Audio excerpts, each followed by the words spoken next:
नमस्कार दोस्तों, मैं हूं आपका दोस्त केबी और चलिए कल के प्रश्नों के रिवीजन के साथ में आज के इस वीडियो की हम शुरुआत करते हैं। तो पहला प्रश्न था कि प्रत्येक वर्ष विश्व वरिष्ठ नागरिक दिवस कब मनाया जाता है। तो ध्यान रखिएगा, ये दिवस हर साल होता है 21 अगस्त को, यानी कि ऑप्शन बी होगा करेक्ट। अगला प्रश्न था कि अगस्त 2021 में हुरून की जो ग्लोबल 500 मूल्यवान कंपनियों की सूची आई थी, इसमें हमारी कौन सी कंपनी टॉप पे रही। तो टॉप पे रही है एप्पल, ऑप्शन आपका डी हो जाएगा करेक्ट। अगला प्रश्न था कि अगस्त 2021 में भारत में कब से कब तक संस्कृत सप्ताह मनाया जा रहा है। तो यह सप्ताह 19 से 25 अगस्त तक चलेगा, ऑप्शन यहां पर ए होगा करेक्ट। अगला प्रश्न था कि अगस्त 2021 में शांति लाल जैन को किस बैंक के नए एमडी और सीईओ के रूप में नियुक्त किया गया। तो ये बने हैं केनरा बैंक के, ऑप्शन आपका डी होगा यहाँ इंडियन बैंक के, तो ऑप्शन आपका सी हो जाएगा यहाँ पर करेक्ट। अगला प्रश्न था कि अगस्त 2021 में कल्याण सिंह जी का निधन हुआ, तो ये किस राज्य के पूर्व मुख्यमंत्री थे। तो ध्यान रखिएगा उत्तर प्रदेश के ये थे, ऑप्शन यहाँ पर बी होगा करेक्ट। अगला प्रश्न था कि अगस्त 2021 में वर्ल्ड टेबल टेनिस कंटेंडर के मिक्स डबल में मनिका बत्रा ने किसके साथ में जीत हासिल किया है। तो ये जीत इन्होंने प्राप्त की है जी साथियान के साथ, ऑप्शन यहां पर बी होगा करेक्ट। अगला प्रश्न था कि अगस्त 2021 में एनपीसीआई ने किस देश में यूपीआई सेवाओं के लिए मशरीक बैंक के साथ में समझौता किया। तो ये समझौता किया है यूएई के मशरीक बैंक के साथ, ऑप्शन यहां पर डी होगा करेक्ट। अगला प्रश्न था कि Indian film festival of Melbourne में कौन सी फिल्म को सर्वश्रेष्ठ फीचर फिल्म का अवार्ड मिला है। तो इस मूवी का नाम है सोरा रई पोत्रू, ऑप्शन यहां पर ए होगा करेक्ट। अगला प्रश्न था कि सुप्रीम कोर्ट के द्वारा पहली बार किस परीक्षा में महिलाओं को शामिल होने की मंजूरी दी गई। तो इस परीक्षा का नाम है एनडीए, यानी कि ऑप्शन डी सी होगा यहां पर करेक्ट। अगला प्रश्न था कि किस कंपनी के द्वारा भारत में स्मॉल बिजनेस लोन इनिशिएटिव की शुरुआत की गई है। तो इसकी शुरुआत की है फेसबुक ने, ऑप्शन यहां पर सी होगा करेक्ट। अगला प्रश्न था कि अगस्त 2021 तक हमारे संविधान में कुल कितने संशोधन हो चुके हैं। तो ध्यान रखिएगा इनकी संख्या हो चुकी है 105, ऑप्शन यहां पर सी होगा करेक्ट। अगला प्रश्न था कि भारत ने किस शहर के मेट्रो रेल प्रोजेक्ट के विस्तार के लिए एशियाई डेवलपमेंट बैंक के साथ $500 मिलियन के ऋण के लिए समझौता किया है। तो यह विस्तार होगा बेंगलुरु मेट्रो का, ऑप्शन यहां पर बी होगा करेक्ट। अगला प्रश्न था कि अगस्त 2021 में किस बैंक ने neo collection digital repayment platform को लॉन्च किया। तो इसे लॉन्च किया है कोटक महिंद्रा बैंक ने, ऑप्शन यहां पर डी होगा करेक्ट। अगला प्रश्न था कि अगस्त 2021 में किसने सोमनाथ मंदिर के पुनर्निर्मित मंदिर परिषद का उद्घाटन किया है। तो इसका उद्घाटन किया गया पीएम नरेंद्र मोदी जी के द्वारा, यानी कि ऑप्शन आपका ए हो जाएगा करेक्ट। वीडियो में हम लोग आगे बढ़ें उससे पहले मैं आपको एक बार फिर से बता दूं कि अगर आपको आने वाले समय में ग्रुप डी का एग्जाम देना है और जो आपके 45 नंबर के करंट अफेयर, साइंस या फिर पॉलिटी हिस्ट्री के प्रश्न पूछे जाते हैं, उनकी तैयारी आपको करनी है, तो अनअकैडमी के ऊपर जो मेरी 11:50 पर क्लास होती है, उस क्लास को आप लोग जरूर यहां पर ज्वाइन करिए। बस आपको सिंपली अनअकैडमी का जो ऐप है उसको इंस्टॉल करना है।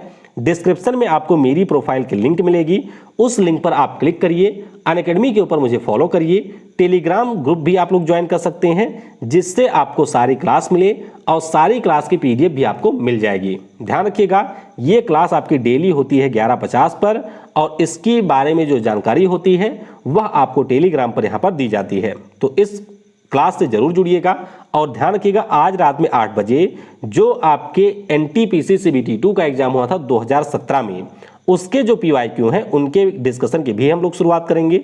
तो अगर आपके सीबीटी 1 में जो नंबर हैं वह 60 से ज़्यादा आ रहे हैं तो आप इस क्लास को भी ज्वाइन कर सकते हैं, उसकी लिंक भी आपको पिन कमेंट में मिल जाएगी।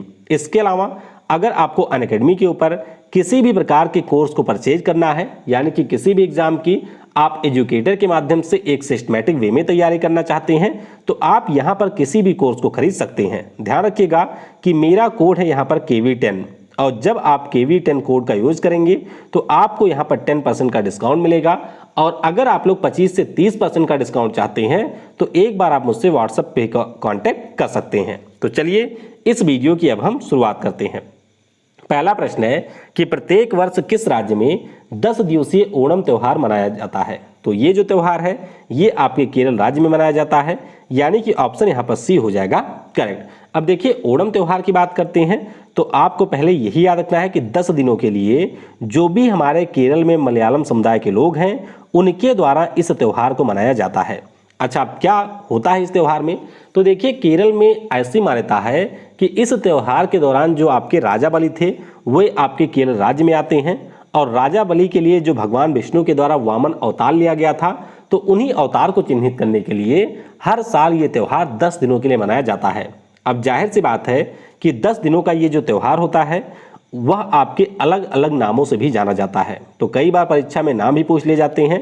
पहले दिन को यहाँ पर अथम कहा जाता है और जो 10वां दिन होता है उसे आपके थिरु ओणम के नाम से जाना जाता है। तो ये पॉइंट भी आप लोग ध्यान रखिएगा, यहाँ पर निगाह मत लगाइए, निगाह आपको यहाँ पर रखनी है और ध्यान रखिएगा कि ओणम जो त्यौहार होता है ये आपके केरल राज्य में मनाया जाता है।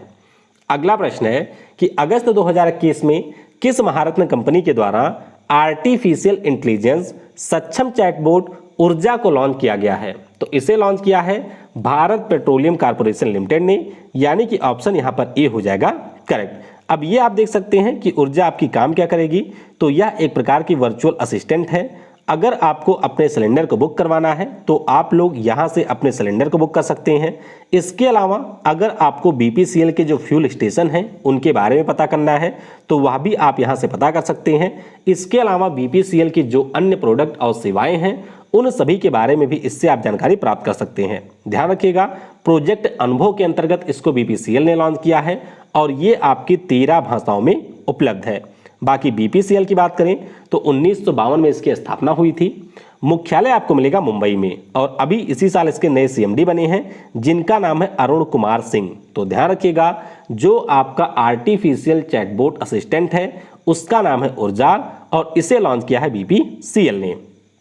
अगला प्रश्न है कि अगस्त 2021 में किस राज्य में भारत का जो सबसे ऊंचा हर्बल पार्क है इसका उद्घाटन किया गया है? तो ध्यान रखेंगे इसका उद्घाटन हुआ है उत्तराखंड में, ऑप्शन यहां पर डी हो जाएगा करेक्ट। अब देखिए नाम इसका है हर्बल पार्क, तो जाहिर सी बात है जो भी हमारे औषधीय पौधे होते हैं अल्पाइन कैटेगरी के उन सभी को संरक्षित करने के लिए इस पार्क का अभी उद्घाटन किया गया है।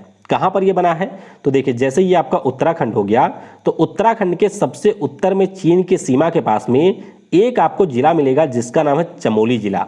चमोली जिले में ही आपको मिलेगा माना गांव, माना पास भी आपने सुना होगा।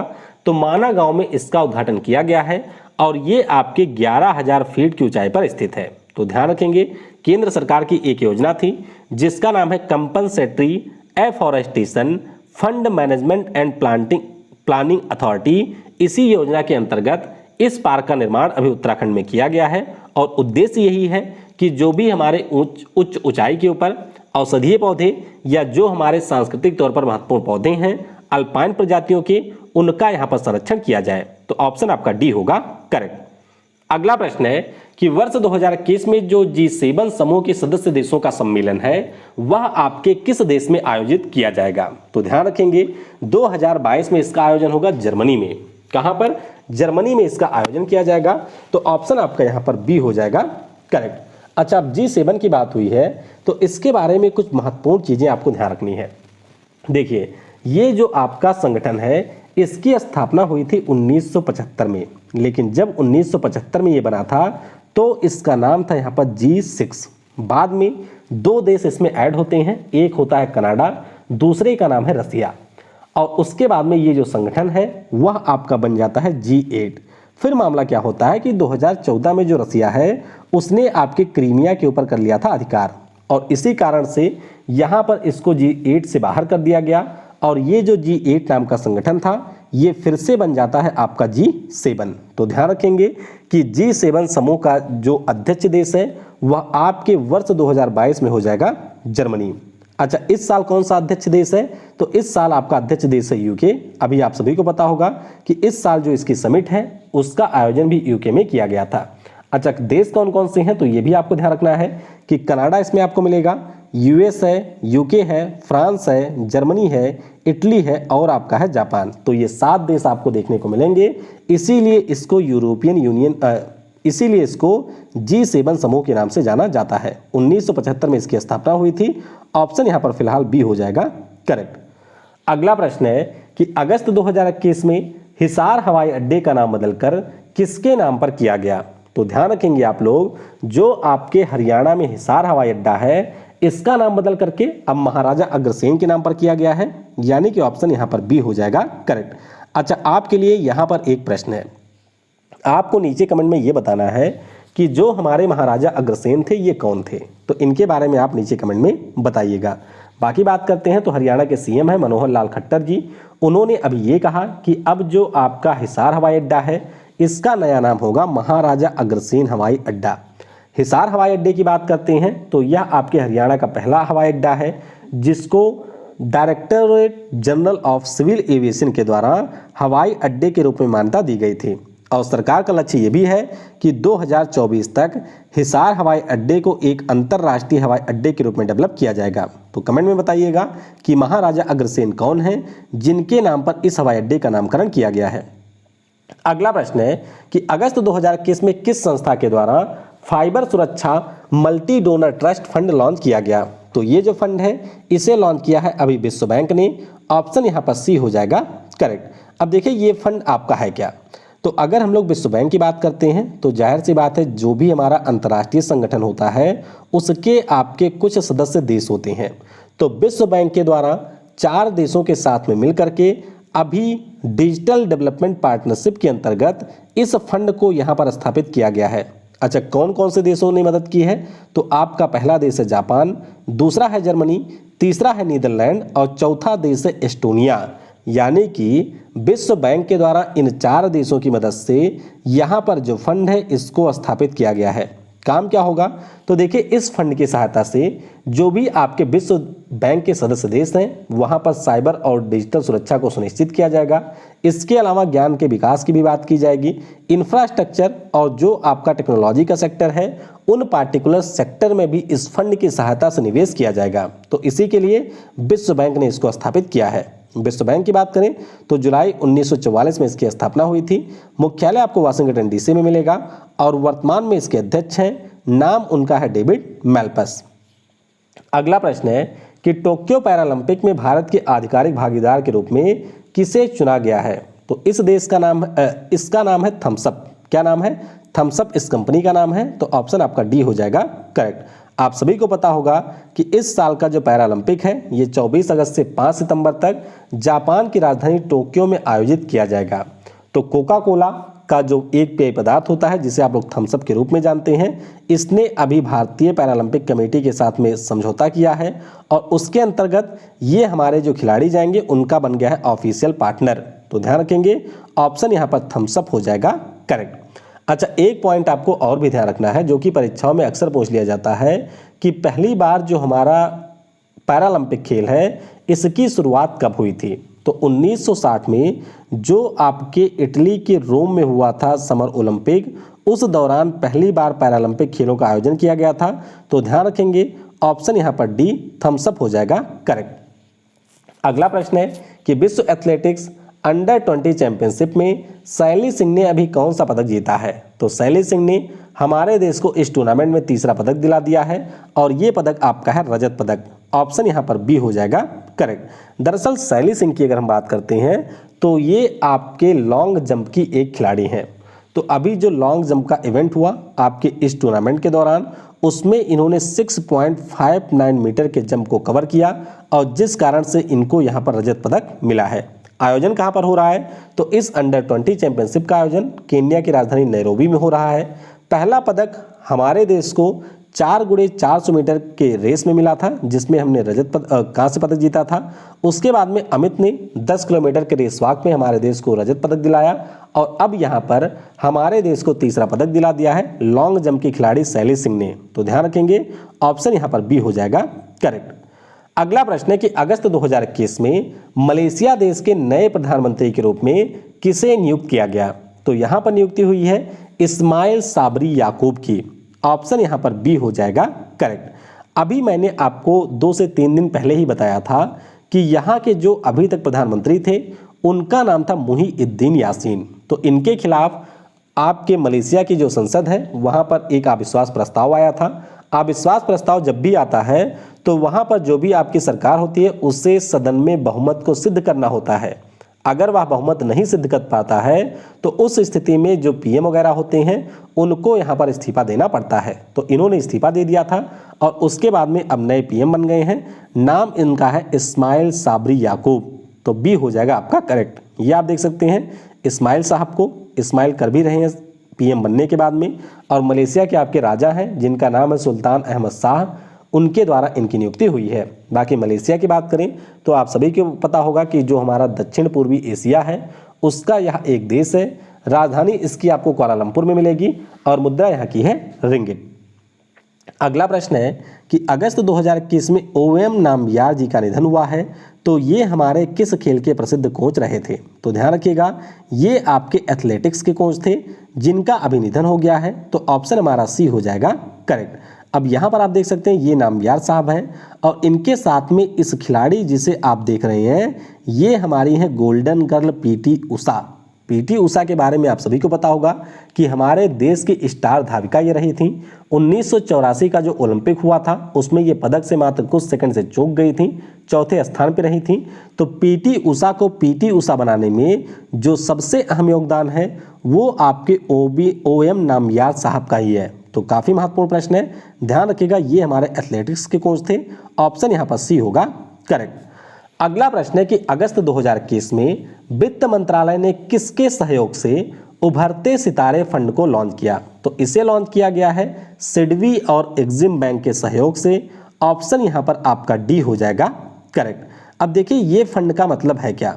देखिए इस फंड का सिंपल सा मतलब है कि जो भी हमारे देश में micro small and medium enterprises हैं उनको यहाँ पर धन इकट्ठा कराया जाए। इनकी बात करें तो दरअसल ये हमारे प्राइवेट सेक्टर की कंपनियां होती हैं और कोविड के कारण आपकी बहुत सारी ऐसी कंपनियां हैं जिनके पास में इस समय धन नहीं है कि वह अपने कार्य को आगे संचालित कर सकें। तो इसीलिए वित्त मंत्रालय ने सिडबी और जो हमारे यहाँ का आयात और निर्यात बैंक है उसके साथ में मिलकर के यहाँ पर उभरते सितारे फंड को लॉन्च किया है। तो इसके अंतर्गत जो हमारा एग्जिम बैंक है वह इस प्रकार की कंपनियों को चिन्हित करेगा और उसके बाद में वित्त मंत्रालय के द्वारा सिडबी की सहायता से इन कंपनियों को ऋण दिया जाएगा जिससे ये अपने कार्य को आगे बढ़ा सकें। सिडबी की बात करें तो अप्रैल 1990 को स्थापना हुई थी। मुख्यालय आपको मिलेगा लखनऊ में और अध्यक्ष इसके हैं एस रमन साहब। एग्जिम बैंक की बात करते हैं तो इसका मुख्यालय आपको मुंबई में मिलेगा और एमडी और सीईओ हैं जिनका नाम है डेविड रॉस क्विन्हा। तो ध्यान रखेंगे डी हो जाएगा यहाँ पर करेक्ट। अगला प्रश्न है कि अगस्त 2021 में बैंकिंग व वित्तीय धोखाधड़ी सलाहकार बोर्ड के अध्यक्ष के पद पर किसको नियुक्त किया गया? तो यहाँ पर नियुक्ति हुई है टीएम भसीन साहब की। ऑप्शन आपका ए हो जाएगा करेक्ट। तो दरअसल हमारे यहाँ पर एक संस्था है जिसका नाम है advisory board for banking and financial frauds. क्या काम ये करती है? तो देखिए मान लेते हैं कि आप कोई बिजनेसमैन हैं और आप किसी बैंक के साथ में 50,000 करोड़ रुपए से ज़्यादा का यहाँ पर घपला कर लेते हैं यानी कि फ्रॉड कर लेते हैं।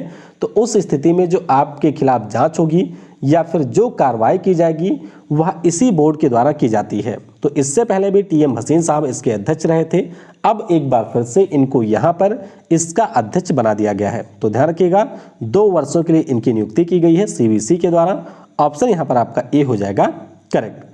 अगला प्रश्न है कि अगस्त 2021 में ला गणेशन को किस राज्य के नए राज्यपाल के रूप में नियुक्त किया गया? तो देखिए मणिपुर राज्य की बात करते हैं तो नजमा हेपतुल्ला इस राज्य की राज्यपाल थी।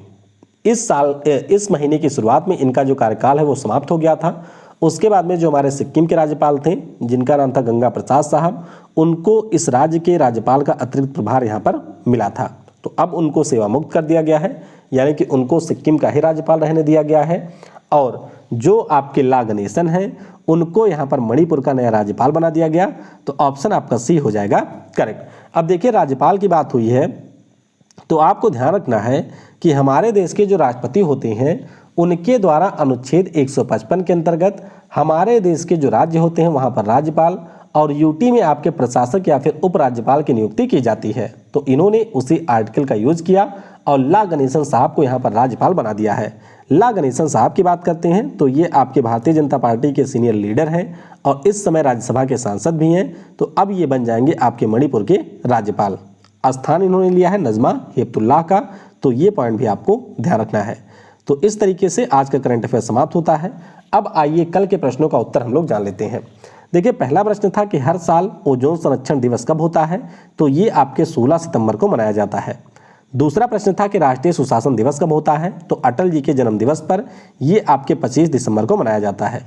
तीसरा प्रश्न था कि विश्व आर्द्रभूमि दिवस कब मनाया जाता है, तो ये आपका 2 फरवरी को मनाया जाता है। चौथा प्रश्न था कि अंतर्राष्ट्रीय मातृभाषा दिवस कब मनाया जाता है, तो ये दिवस आपके 21 फरवरी को होता है। आज के वीडियो से आपके लिए प्रश्न है कि भारत में वर्तमान में कुल राष्ट्रीय पार्क की संख्या कितनी है। 2 आपके जो नए घोषित हुए हैं असम में, उन दोनों को मिलाकर। दूसरा प्रश्न है कि भारत में वर्तमान में कुल कितने रामसर स्थल हैं। तीसरा प्रश्न है कि भारत में कुल कितने इस समय राष्ट्रीय पार्क नहीं, ये आप कर लीजिएगा टाइगर रिजर्व, तो कितने टाइगर रिजर्व हैं। और चौथा प्रश्न है कि भारत में इस समय कुल कितने यूनेस्को के स्थल हैं। तो इन प्रश्नों के उत्तर आपको नीचे कमेंट सेक्शन में देने हैं। बाकी आज की दोनों क्लास आपके लिए सुपर इंपॉर्टेंट है, तो दोनों क्लास में आप लोग शामिल जरूर होइएगा। Thanks for watching. जय हिंद, जय भारत, और सबसे जरूरी, पढ़ेगा भारत तो बढ़ेगा भारत।